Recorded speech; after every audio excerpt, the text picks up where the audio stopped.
नमस्कार मित्रमैत्रिणींनो, आज आपण बघणार आहोत विषय मराठी इयत्ता 8वी पाठ 11वा स्वामी विवेकानंदांची भारत यात्रा. लेखक सुनील चिंचोलकर.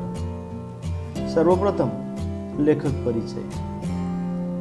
सुनील चिंचोलकर हे एक प्रसिद्ध असे लेखक आणि संत साहित्याचे अभ्यासक आहेत. त्यांनी अनेक पुस्तकं लिहिलेली आहेत. त्याच्यात संस्काराचे मोती, समर्थ रामदासांचे व्यवस्थापन, विद्यार्थ्यांचे श्री रामदास, श्री दासबोध विवरण संच भाग 1 ते 6, 10 संत चरित्रे अशी साधारणतः 40हून अधिक पुस्तकं लेखकांची प्रकाशित झालेली आहेत. आणि त्याच्यामुळेच त्यांना अनेक प्रकारचे जे काही पुरस्कार आहेत ते सुद्धा मिळालेले आहेत. व त्याच्यामध्ये शिवसमर्थ पुरस्कार, कृतज्ञता पुरस्कार, समर्थ रामदास पुरस्कार या पुरस्कारांचा उल्लेख आपल्याला या ठिकाणी करता येईल. अशा पद्धतीने लेखकांविषयी आपल्याला सांगता येईल. या पाठामध्ये लेखक सुनील चिंचोलकर यांनी स्वामी विवेकानंदांच्या भारत यात्रा दरम्यानचे प्रसंग दिलेले आहेत. आणि या प्रसंगांच्या माध्यमातून लेखकांनी स्वामी विवेकानंदांच्या वाचनाची गती, त्यांची आकलन क्षमता याचं विषयीचं वर्णन आपल्याला करून दाखवलेलं आहे की स्वामी विवेकानंदांच्या वाचनाची गती किती अफाट अशी होती, त्यांची आकलन क्षमता किती चांगली होती याच्याविषयीचे प्रसंग आणि त्यांच्या माध्यमातून ती गोष्ट आपल्याला लेखकांनी पटवून दिलेली आहे. सोबतच भारत यात्रेच्या समारोप प्रसंगी कन्याकुमारी येथील शिलाखंडावर स्वामी 3 दिवस ध्यानस्थ बसलेले होते. सलग 3 दिवस आणि 3 रात्री त्यांनी भारतभूमीच्या सद्यस्थितीचे आणि त्या परिस्थितीचे परिवर्तन घडवून आणण्यासाठीचे चिंतन त्या ठिकाणी केलेलं आपल्याला दिसून येते. आणि या प्रसंगाच्या माध्यमातून लेखकांनी स्वामीजींची राष्ट्रभक्ती आणि जनसामान्यांच्या जीवनामध्ये परिवर्तन घडवून आणण्याची त्यांच्या मनामध्ये असलेली आंतरिक तळमळ यांचं दर्शन सुद्धा आपल्याला त्या प्रसंगातून घडवलेलं आहे. हा जो पाठ आहे, हा पाठ मानवतेचा महापुजारी स्वामी विवेकानंद या पुस्तकातून घेतलेला आहे. तर बघूया पाठ 11वा स्वामी विवेकानंदांची भारत यात्रा. लेखक सुनील चिंचोलकर. हे बघा, हे स्वामी विवेकानंद. तर ज्या देशाची आपल्याला सेवा करायची आहे, ज्या समाजाची आपल्याला सेवा करायची आहे, तो देश, तो समाज एकदा डोळ्याखालून घालावा म्हणून स्वामी विवेकानंदांनी हिमालयापासून तर कन्याकुमारीपर्यंत भ्रमण केलं. भ्रमण करणे म्हणजे फिरणे. तर स्वामी विवेकानंदांनी आपल्या कार्याची सुरुवात करण्या अगोदर सर्वप्रथम आपल्या देशाला जाणून घेण्याचं ठरवलं. कारण ज्या देशाची आपल्याला सेवा करायची आहे किंवा ज्या समाजाची सेवा करायची, तो नेमका कसा आहे, तो देश कसा आहे, तो समाज कसा आहे, त्याच्याविषयी जाणून घेणं महत्त्वाचं आहे. कारण लक्षात घ्या बघा, कोणतेही काम करण्या अगोदर जर त्या कामाविषयी आपण व्यवस्थित माहिती करून घेतली तर ते काम आपल्याला चांगल्या पद्धतीने करता येतं. आणि म्हणूनच आपल्याला ज्या देशाची सेवा करायची आहे, ज्या देश बांधवांची सेवा करायची, ज्या समाजाची सेवा करायची आहे, तो नेमका कसा आहे हे जाणून घेण्यासाठी त्यांनी भारत यात्रा केलेली होती.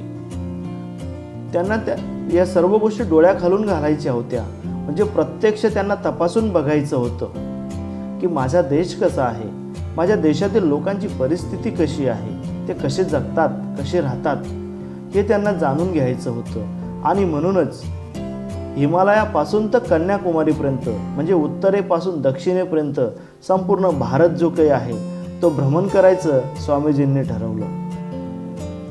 आणि मग हे भारत भ्रमण करत असताना पोरबंदरच्या वास्तव्यामध्ये, गुजरातमध्ये आहे, तर या पोरबंदरच्या वास्तव्यामध्ये स्वामी विवेकानंद काही इंग्रजी ग्रंथांचे खंडच्या खंड वाचत असत. आता खंड म्हणजे काय, तर कोश रचनेचा हा एक प्रकार आहे. एखाद्या विषयाशी संबंधित सविस्तर अशा नोंदी किंवा लेख या खंडांमध्ये दिलेले आपल्याला दिसून येतात. साधारणतः 1000 पानांच्या वरच खंड असतात. तर इंग्रजी ग्रंथाचे खंडच्या खंड स्वामीजी वाचन करत असायचे. ते रोज एक खंड वाचायचे आणि तो ग्रंथपालाला परत करायचे. त्यांनी 3 खंड एकेका दिवसात वाचून परत केले. लक्षात घ्या बघा, किमान 1000 पानांचा तरी एक खंड असतो. असा खंड स्वामीजी दररोज एक खंड वाचायचे आणि तो परत करायचे आणि पुन्हा दुसरा आणायचे आणि दुसरा वाचायचे. अशा पद्धतीने 3 दिवसामध्ये 3 खंड स्वामीजींनी वाचून ग्रंथपालाला परत केले. आणि त्याच्यामुळे ग्रंथपालाने स्वामीजींच्या शिष्याला विचारलं की स्वामीजी न वाचता पुस्तक परत करतात वाटतं, कारण एका दिवसामध्ये एवढा मोठा खंड वाचून होणे हे शक्यतेच्या बाहेर आहे. कारण ग्रंथपालाला सुद्धा शंका आली की कदाचित स्वामीजी पुस्तक वाचत नसतील, ते नुसतं घेऊन जातात. बऱ्याच जणांना बघा देखावा करायची सवय असते. हातामध्ये जाडजूड पुस्तकं घेऊन ते फिरतात आणि असं वाटतं की जणू काही ते खूप वाचन करतात, खूप ज्ञानी असावेत असा आभास निर्माण केला जातो. आणि ग्रंथपालाला तशीच शंका आली आणि म्हणून तो स्वामीजींच्या शिष्यांना विचारतो, कारण शिष्य रोज ते पुस्तकी घेऊन जायचं आणि आणून द्यायचं स्वामीजींना, की स्वामीजी पुस्तक न वाचताच परत करत असावे. कारण एका दिवसामध्ये एवढा खंड वाचून पूर्ण होणं हे मानवी क्षमतेच्या बाहेरची गोष्ट आहे. हे शक्यतेच्या पलीकडे असं घडूच शकत नाही की एका दिवसामध्ये एक व्यक्ती एक खंड वाचून काढतो. आणि त्याच्यामुळे ते म्हणतो की काही लोकांना ग्रंथालयातून जाडजूड पुस्तकं न्यायची आणि ती न वाचता परत करायची सवय असते. असं बरेच जण करतात की जाडजूड पुस्तकं ग्रंथालयातून घेऊन जातात, 1-2 दिवस ठेवतात आणि परत करतात. अशी बऱ्याच जणांना सवय असते. काही प्रामाणिकपणे वाचतात, ते अपवाद असतात. आणि म्हणूनच तो ग्रंथपाल सुद्धा शंका उपस्थित करतो की हे शक्यतेच्या पलीकडची गोष्ट आहे आणि म्हणून कदाचित स्वामीजी वाचत नसावेत, नुसतं ते पुस्तकं घेऊन जातात आणि न वाचता परत करत असावेत. थोडं चाळायचं, वाचल्यासारखं दाखवायचं, तसंच बहुधा हा साधू करत असेल. अशा पद्धतीने तो ग्रंथपाल त्या स्वामीजींच्या शिष्याजवळ गोष्ट करतो की स्वामीजी पुस्तक वाचत नसतील, नुसतं चाळायचे, वाचल्यासारखं दाखवायचं आणि ते परत करायचे. अशा पद्धतीने कदाचित त्यांचा क्रम असेल अशी शंका तो उपस्थित करतो. शिष्याने हे सगळं स्वामीजींना सांगितलं. प्रामाणिकपणे ज्या पद्धतीने ग्रंथपाल बोलला ती सर्व गोष्ट त्या शिष्याने स्वामीजींना सांगितली. 4थ्या दिवशी 4था खंड घेण्यासाठी स्वामीजी स्वतः गेले. त्यांनी तो ग्रंथपालाकडे मागितला आणि त्याला सांगितलं की पहिले 3 खंड माझे वाचून पूर्ण झालेत. तुम्हाला काही शंका असेल तर त्यातले तुम्ही काही पण विचारू शकता. बघा, जेव्हा ग्रंथपालाने शंका उपस्थित केली की हा साधू नुसता देखावा करत असेल, तेव्हा त्याच्या शंकेचं निरसन करण्यासाठी 4थ्या दिवशी स्वामीजींनी शिष्याला न पाठवता ते स्वतः त्या ठिकाणी गेलेत आणि त्यांनी 4था खंड त्या ग्रंथपालाकडून मागितला आणि त्याला हेही सांगितलं की माझे पहिले 3 खंड वाचून पूर्ण झालेले आहेत. जर तुम्हाला याच्याविषयी काही शंका असेल तर तुम्ही मला काही पण विचारू शकतात. आता असं तोच व्यक्ती सांगू शकतो ज्याने व्यवस्थितरित्या पुस्तक वाचन केलेलं असेल किंवा ते पाठ वाचलेले असतील. आपलंच बघा, आपल्याला जेव्हा वाचन करायला सांगितलं जातं तेव्हा आपण कसं तरी ते संपवून टाकतो आणि मग जर प्रश्न विचारले त्याच्यावर तर मग आपण इकडे तिकडे बघतो, कारण आपण व्यवस्थितरित्या वाचन केलेलंच नसतं. पण स्वामीजी त्या ग्रंथपालाला सांगतात की तुम्हाला जर काही शंका असेल तर तुम्ही काही पण विचारू शकतात. एवढा आत्मविश्वास त्याच व्यक्तीकडे असतो ज्याने प्रामाणिकपणे ते काम केलेलं असेल. आता स्वामीजींनीच त्या ग्रंथपालांना आव्हान दिल्यामुळे साहजिकच आहे ग्रंथपालाने विचार केला की जाणून घेऊया की ते नेमके किती प्रामाणिकपणे बोलत आहेत, किती प्रामाणिकपणे त्यांनी वाचन केलेलं आहे. आणि म्हणून त्या ग्रंथपालाने सुद्धा स्वामीजींना प्रश्न विचारायचं ठरवलं. ग्रंथपालाने स्वामीजींना त्या 3 खंडातले उभे आडवे प्रश्न विचारले, म्हणजे जेणेकरून स्वामीजी अटकतील, त्यांना उत्तर देता येणार नाही अशा पद्धतीने खोचकपणे त्याने प्रश्न विचारायला सुरुवात केली. आणि ग्रंथपाल जे प्रश्न विचारायचा त्याचे उत्तर ज्या पानावर असायचे ते अर्धे पाऊण पान स्वामीजी कंठस्थ सांगायचे. हे पाहून त्या ग्रंथपालाने सांगितले, हे मानवी कक्षेच्या बाहेरचे काम आहे. बघा, जेव्हा ग्रंथपालाला स्वामीजींनी सांगितलं की माझे 3 खंड वाचून झालेले आहेत आणि तुम्ही कोणताही प्रश्न त्या ठिकाणी विचारा, मी त्याचं उत्तर देतो. आणि मग स्वामीजींना अडकवण्यासाठी आडवे उभे प्रश्न विचारायला ग्रंथपालाने जेव्हा सुरुवात केली आणि त्याच्या प्रश्नांची उत्तरं स्वामीजी अशा पद्धतीने दिलेत की उत्तर ज्या पानावर असायचं ते अर्धे पाऊण पान ते तोंडी सांगायचेत, की त्याच्यावर काय दिलेलं आहे, कसं दिलेलं आहे, हे सर्व तोंडी सांगायचे. आणि त्याने भरपूर प्रयत्न केलेत स्वामीजींना अडकवण्याचे, परंतु ते अडकले नाहीत. आणि ते बघून त्या ग्रंथपाल असं म्हणतो की हे मानवी कक्षेच्या बाहेरचं काम आहे, हे साधारण मनुष्याचं काम नाही. तुकाराम महाराज ज्या पद्धतीने म्हणतात की तुका म्हणे येथे पाहिजे जातीचे, एरा गाबाळ्याचा नव्हे हा प्रकार, तशा पद्धतीने हे जातीवंत माणसाचं काम आहे. ज्याने प्रामाणिकपणे ते काम केलेलं आहे तोच हे सांगू शकतो. आणि म्हणून ग्रंथपाल मान्य करतो की हे मानवी कक्षेच्या बाहेरचं काम आहे, हे सर्वसामान्य माणसाचं काम नाही आहे, हे मानवी क्षमतेच्या पलीकडचं आहे, हे साधारण मनुष्य नाहीत. ही गोष्ट त्या ग्रंथपालाला सुद्धा जाणवली. या प्रसंगामधून स्वामीजींच्या वाचनाची जी गती आहे ती किती प्रचंड आणि अफाट होती हे आपल्याला दिसून येतो.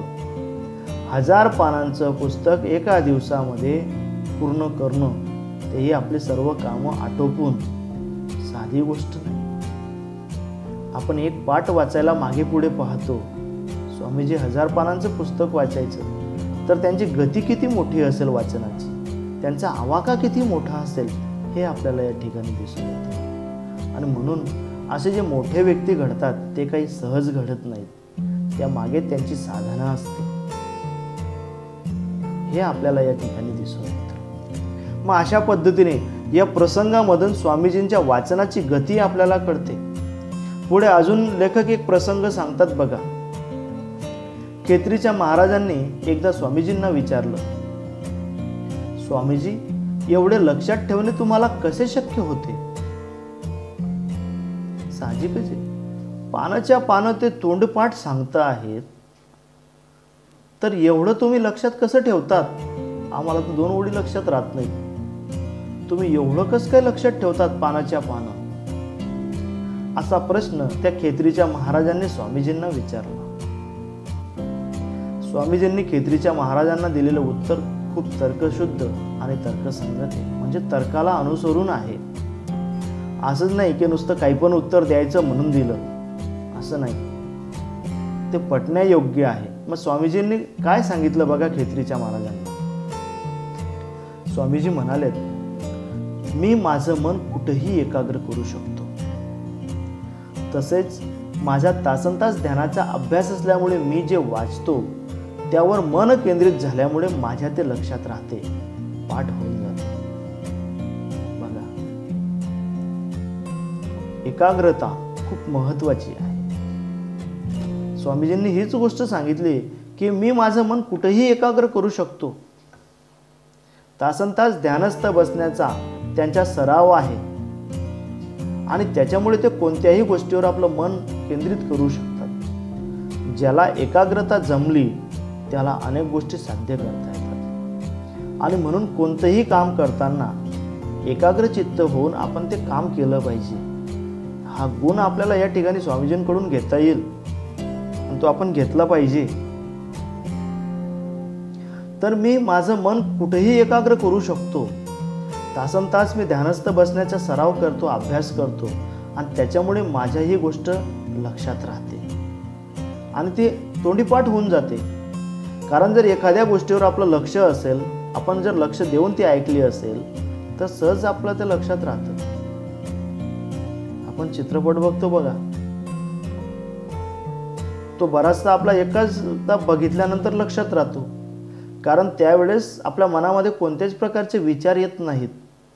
आपण त्या स्क्रीनवरच लक्ष केंद्रित करतो आणि त्याच्यामुळे आपलं तर लक्षात राहतं.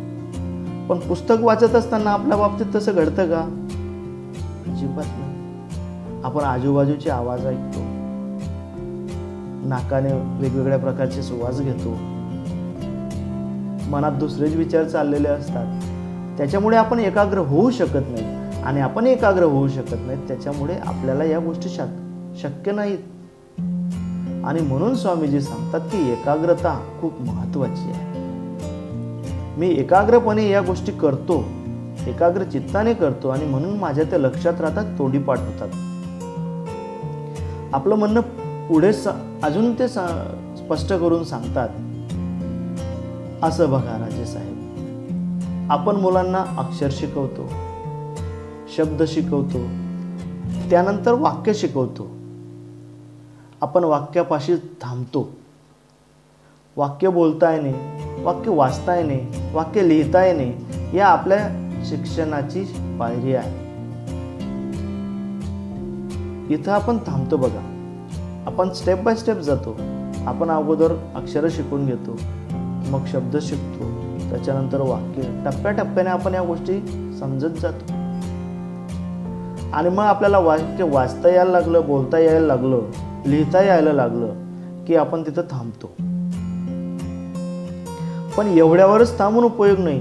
स्वामीजी म्हणतात आपण त्याच्या पुढे जाऊन जर प्रयत्न केला तर आपल्या मनाची, बुद्धीची आणि नेत्र इंद्रियांची जी शक्ती आहे ती आणखी विकसित करू शकलो तर आपल्याला एकदम परिच्छेद वाचता येईल.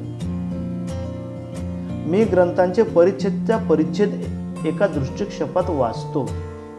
काही ग्रंथांची पानेच्या पाने मी वाचू शकतो. अशा पद्धतीने स्वामीजी आपल्या वाचनाची जी काही गती आहे ती तर सांगतातच, सोबत आकलन क्षमता ही आपल्याला या ठिकाणी स्वामीजींची दिसून येते. म्हणजे आपण नुसतं वाक्य आपल्याला वाचता यायला लागलं की आपण तिथं म्हणतो की मला भरपूर यायला लागलं, पण तसं नाही.